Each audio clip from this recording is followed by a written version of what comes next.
I am heading down on the sloping land today to do a job that I've been wanting to do for ages. It has been so hot here, over 40 degrees, and whilst I really love the sunshine, I have felt a little bit cooped up because for health reasons you make sure you stay out of the sun during the peak hours of the day. And when it comes to early mornings, I'm not an early morning person. Paul's the early morning person. And by the time we get to early evening, when we could come back out again, I'm already thinking about, well, what's for tea and what jobs do we have to do outside before the day ends. So today feels a little bit cooler. So I thought I might pop down to do this job that's been bugging me. I'm not going to be able to do it all, I don't think. It's a job that I'll have to pick away at. But nice to get out anyway, and I'll see if I can get a couple of hours done. Welcome to our gardening cane factory. So this is down by the riverbed, and we have lots of bamboo canes, and they have really taken over the world. I'm sure when we came to view the property, it really wasn't this bad. It was really dense and thick. So what I want to do is start to process taking them all down, and then we'll try digging out the roots. I think it's going to be a labour of love, because this stuff is hard to get rid of and it will probably keep growing back. But I'm willing to give it a go. The big canes, the thick ones with quite wide knuckles as I call them, those will be processed and we'll use them in the veg patch. But you do get some that have got quite thin knuckles, narrow knuckles, which have got lots of grass on them, and from practicing before, it takes quite a lot of work to get all of the grass off of those.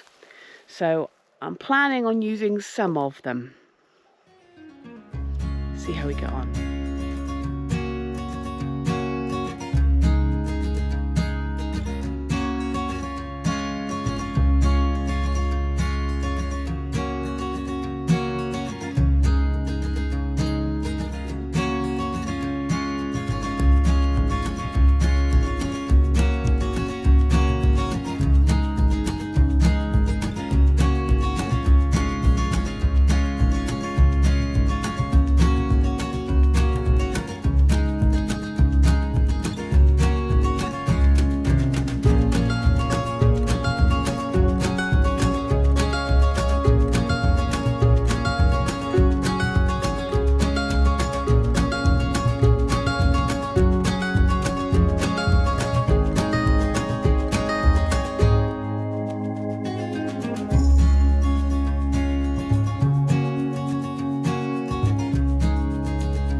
So that's about as much as I can do today. I've done about an hour and a half and I'm already dripping with sweat. I've got some really big piles of bamboo. But I don't feel like I've even made a dent into it. It's going to be a much longer job than I thought. What I didn't factor in for was the amount of brambles and ferns I was going to have to try to chop out the way at the same time. They're all intermingled in the middle of the bamboo, which is a bit of a shame. But yeah, need to go inside with lots of water and come back and tackle it again tomorrow.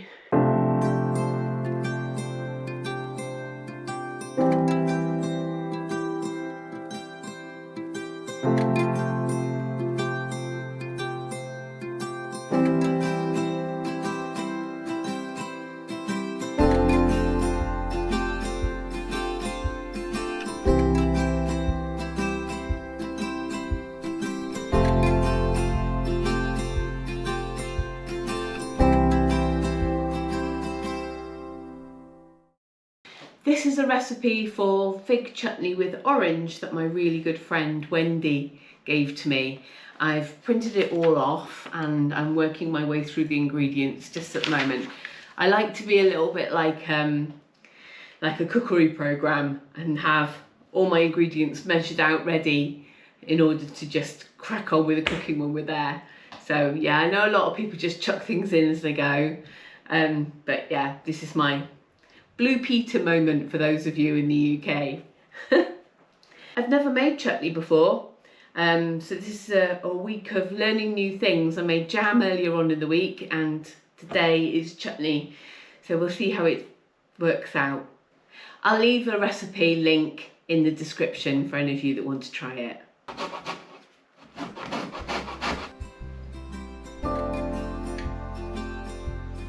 Never zested an orange before. You don't get very much, do you? Oh, the recipe only says 1 teaspoon. That's probably just as well. Let's see if I can get just a teaspoon.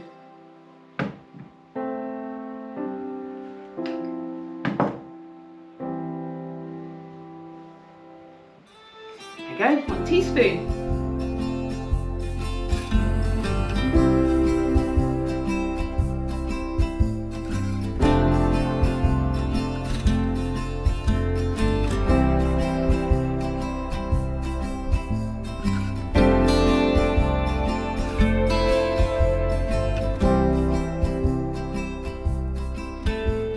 Right, that's everything chopped.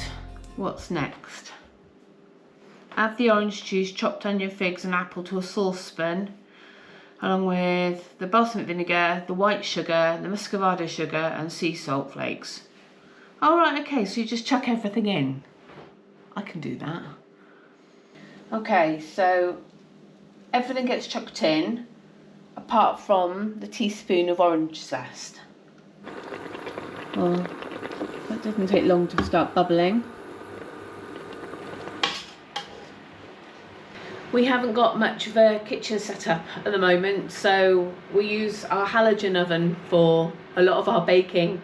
So at the moment I'm sterilising my jars in the halogen oven at 140 degrees C for 20 minutes. Right, that's that done. In goes the orange zest.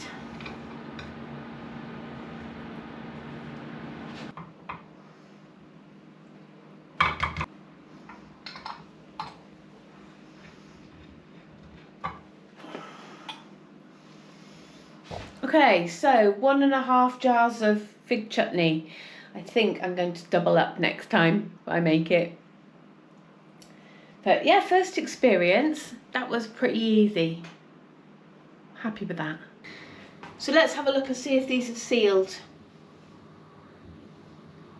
Not sure that jar lid had a seal anyway, so maybe we use that one first. Yeah, that one's sealed as well. Time to mark them up.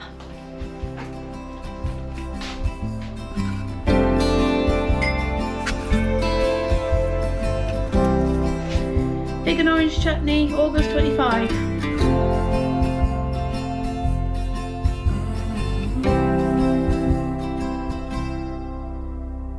I'm back down at the bamboo canes and I did another day without filming and I'll show you how far I've got.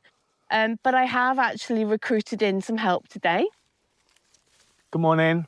So I've persuaded Paul to come and help me with my bamboo cane project.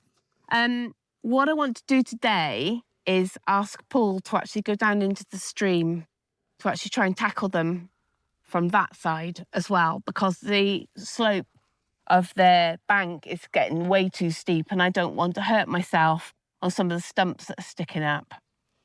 So I brought my danger man in. It's a couple of metres drop, that's all, but it is steep, as Miranda says.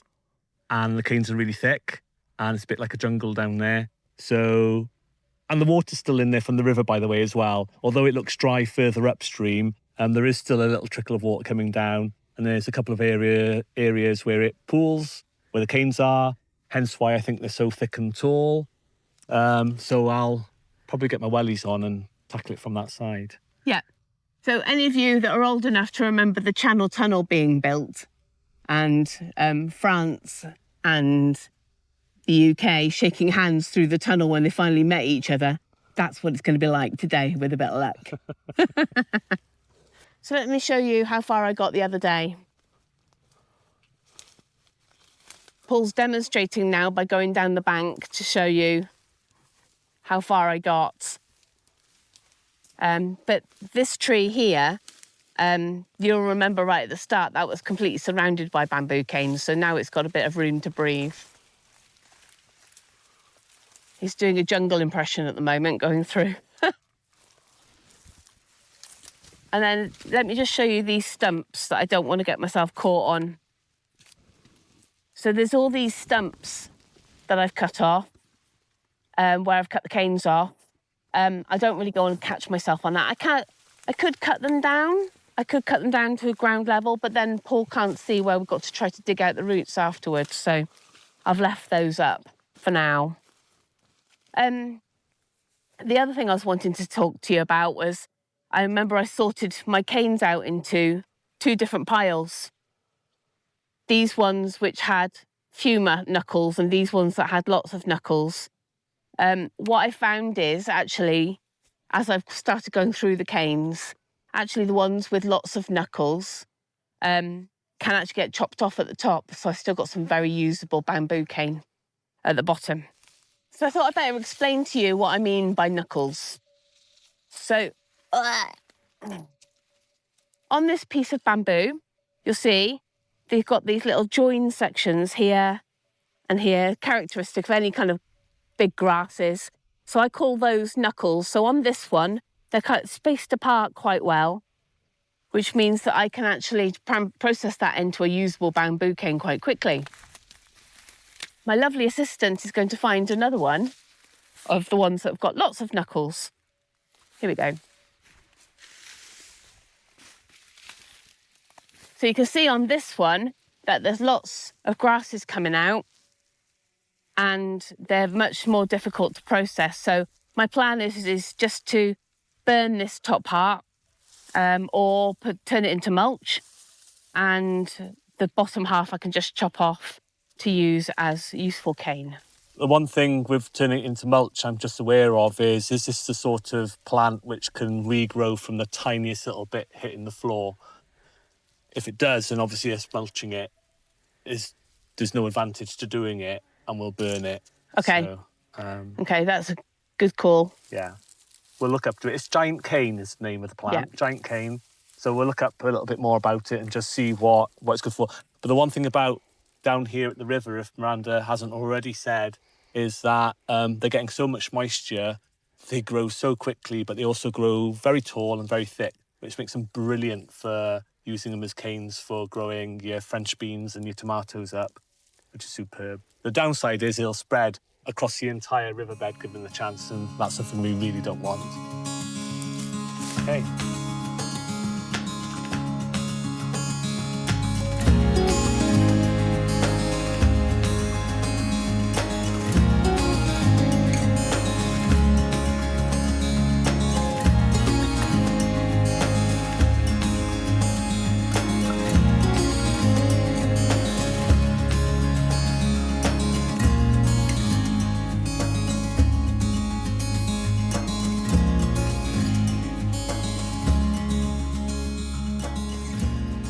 Not far to go now. The stream is in there.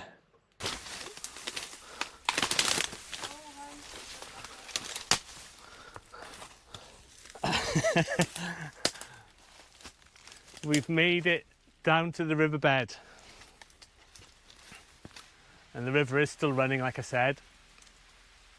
So we've cut a channel through.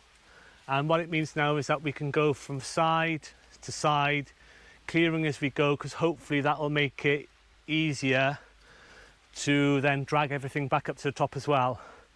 But now I'm down here, the one thing I'm really conscious of is digging these out with the root. I think that's a big ask. And I'm not sure whether it'll actually be something we can achieve. So we need to look at a way of suppressing the growth on these if we can't eradicate them. We're not quite sure how to do that. If anybody does know, please let us know, because that'll be a real help.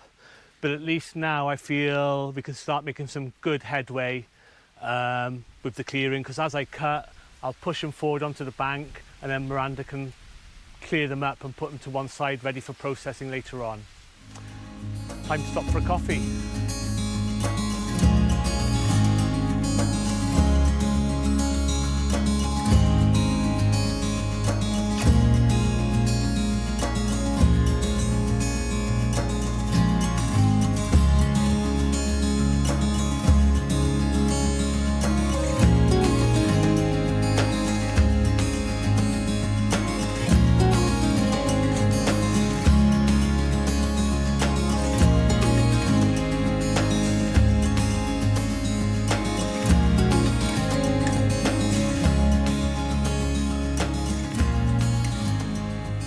Come back down after some lunch, and we think we're on the last run. What do you think, Hun? Do you think we'll manage to do it today? We'll give it a good go.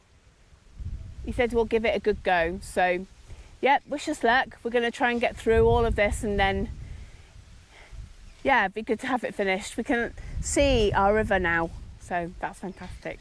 Well, it's just gone 4 o'clock, and we're done. We've finished. We've cut down all of the canes.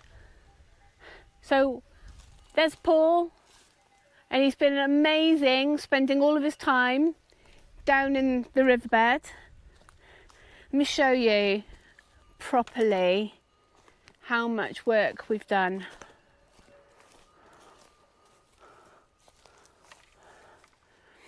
So the canes were all the way along, and you can see the big stones in the bottom of the riverbed. Couldn't see those before. And we've got all of this cane left to process.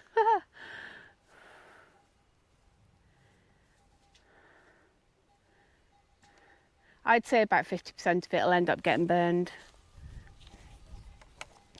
So I'm really pleased with that job. I'm really glad that we managed to get that done, because I was thinking we were going to go into tomorrow, and that leaves tomorrow free. That leaves tomorrow free for another job. Bamboo canes cut down, done, tick. We're on our way on another road trip. It's too hot to do any jobs on the farm at the moment, so we thought we'd take a couple of days away to do some exploring.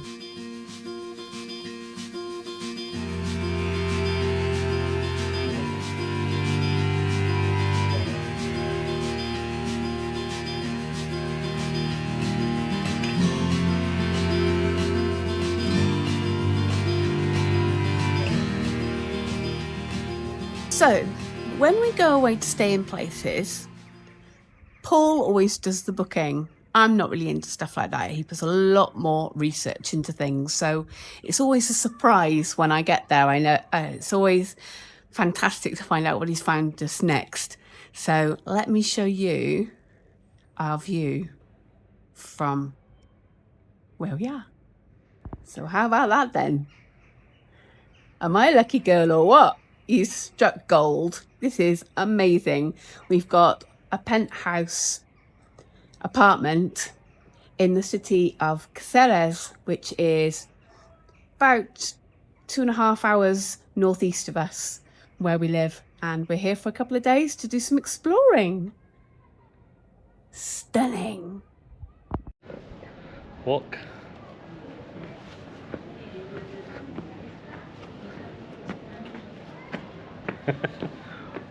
Doesn't work very well.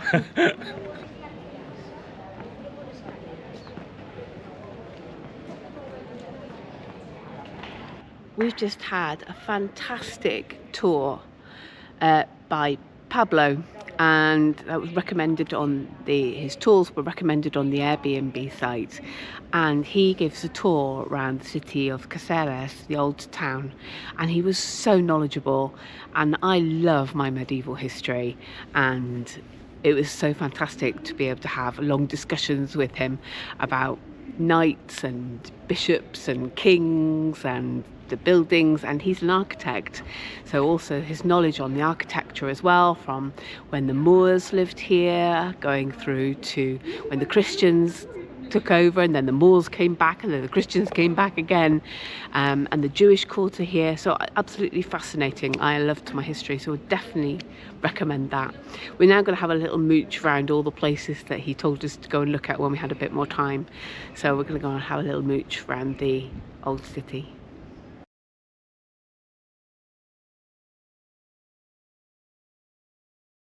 It's gone 8 o'clock at night, and there are still loads of people around here.